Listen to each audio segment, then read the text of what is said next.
Hola a todo el mundo, el maestro Eber Luis aquí. Quiero hablar de una historia que hemos escuchado muchas veces, que nos trae el preguntarnos, ¿deberíamos de invitar a la hada malvada al cumpleaños de la princesa? Así es, estoy hablando de La Bella Durmiente, en específico del clásico de Disney y el cuento de los hermanos Grimm. Es en realidad una referencia cultural con mayor trascendencia, tendiendo su origen en la tradición oral y en múltiples culturas. La Bella Durmiente creó un camino y la trayectoria de otras historias de romance y de príncipes aparentemente interminable. Pero incluso si la historia vuelve a cobrar popularidad con una versión moderna, fresca, más extendida y contada desde el punto de vista de la villana, el impacto de la popularidad de las ideas solo se intensifica. Específicamente la idea del príncipe al rescate. La principal crítica moderna e incluso extremista es ¿por qué debe de besar el príncipe para despertar a la Bella Durmiente? Peterson nos recuerda al principio del cuento que los padres son demasiado mayores y están desesperados por tener un hijo. Cuando sucede el milagro, no querían que nada malo les sucediera. Los padres tienen a una princesa y uno no quiere que nada malo le pase, mucho menos que tenga cosas malas alrededor. La felicidad de los padres era tanta que no podían evitar hacer una fiesta.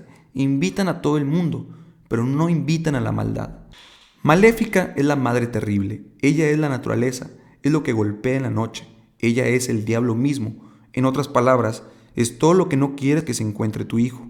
Así es, el rey y la reina deciden no le invitemos.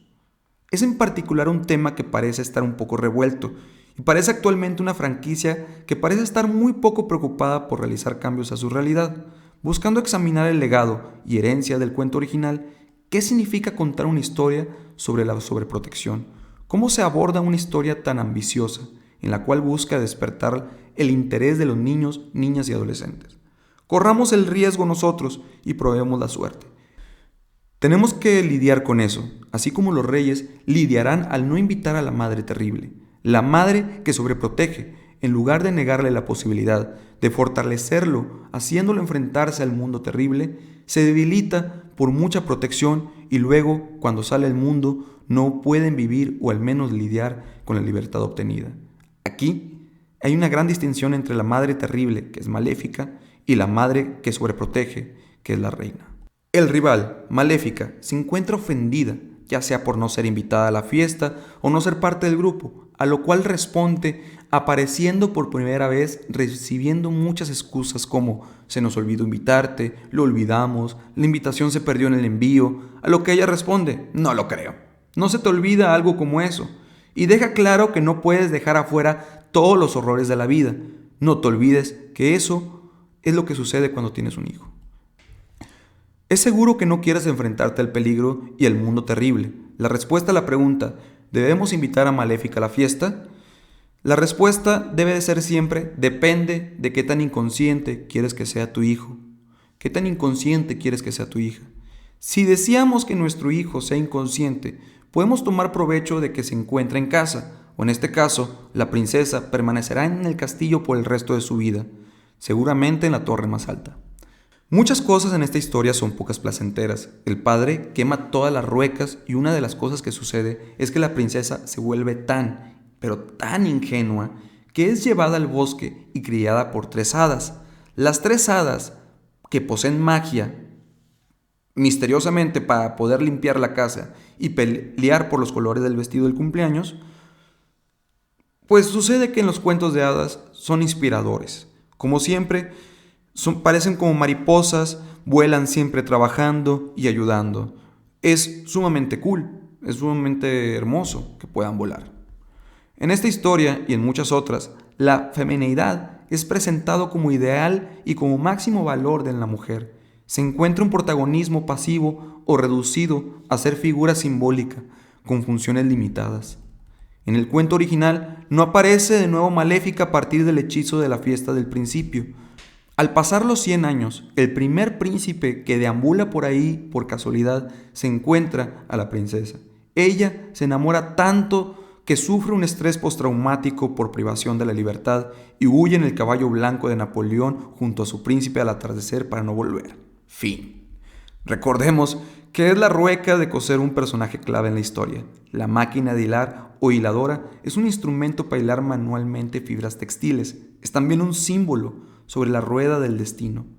Intentaron deshacerse de todas las ruecas de coser, pero justamente que la princesa no conociera ni siquiera el concepto o la forma de la rueca fue la inconsciencia sobre un objeto común.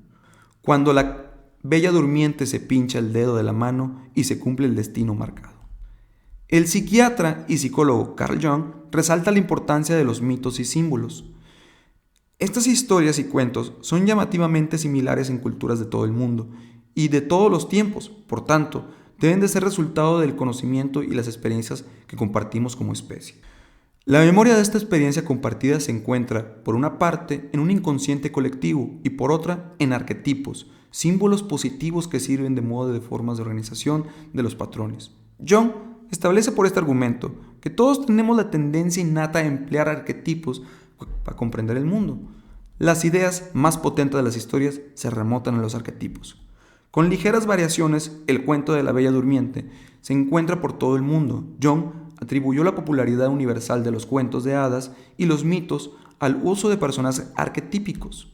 Tiempo después, en 1969, el psicólogo británico John Bowlby afirma que el instinto humano se expresa en patrones de pensamiento y acción social. Sea lo que parece imposible es no distinguir a un héroe, pero aún más imposible que un héroe pequeño le gane a un gigante enigmático, pero malvado, al demonio. El asunto es que lo logra, vence al demonio heroicamente. En el cuento existen dos partes en la historia, el bien y el mal, condensados en sus personajes. Esta lucha que se repite en tantas historias infantiles y en otras que no, entre el bien y el mal o el rescatado y el que se rescata, hace pensar, como creemos normalmente, que la bondad y la maldad están fuera de nosotros. Situamos el final feliz como el ideal de todas las experiencias de educación moral, provocando un proceso de identificación con los personajes. Así, el héroe encuentra su recompensa, el personaje malvado el castigo, satisfaciendo el sentido de la justicia en el niño, la conciencia y la inconsciencia. Están en el otro, en el de enfrente, o en un maléfico que injustamente nos cae encima, la mala suerte, el de no conseguir nuestros deseos que, dicho sea de paso, normalmente son ordinarios y externos. O también que alguien vendrá a rescatarnos mientras dormimos, el sopor del sufrimiento cotidiano. El cuento es terapéutico, porque en él se encuentran sus propias soluciones, mediante la contemplación de lo que la historia parece aludir sobre sí mismo y sobre sus conflictos internos.